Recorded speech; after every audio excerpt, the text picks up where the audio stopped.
Monsieur Grobetti, on peut presque dire on prend les mêmes et on recommence. Vous êtes député depuis août 2009 et toujours aussi motivé et dynamique. Est-ce que vous pouvez vous présenter en quelques mots? Oui, je suis père de famille, j'ai 2 filles étudiantes, j'ai fêté mes 50 ans il y a de ça 3 mois, marié depuis 25 ans et actif dans la politique locale depuis pas mal de temps puisque j'ai été d'abord au conseil communal depuis 1990 et à la municipalité depuis 2003, syndic depuis 2008. Quels sont vos projets politiques si vous êtes réélu?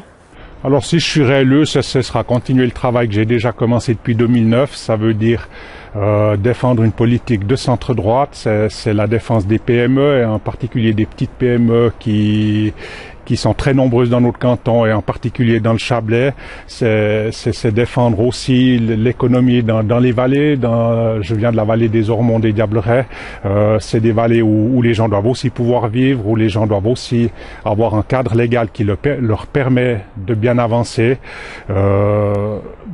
Donc voilà, c'est la défense de tout ça. De par ma profession de géomètre, évidemment que je suis toujours surtout très impliqué dans les dossiers qui touchent soit l'aménagement du territoire, soit le service des routes, soit des domaines un peu techniques parce que c'est mon métier, mais ça ne m'empêche pas de me positionner et aussi de donner mon avis sur des sujets qui sont moins naturels pour moi, comme le social ou le médical ou des choses comme ça.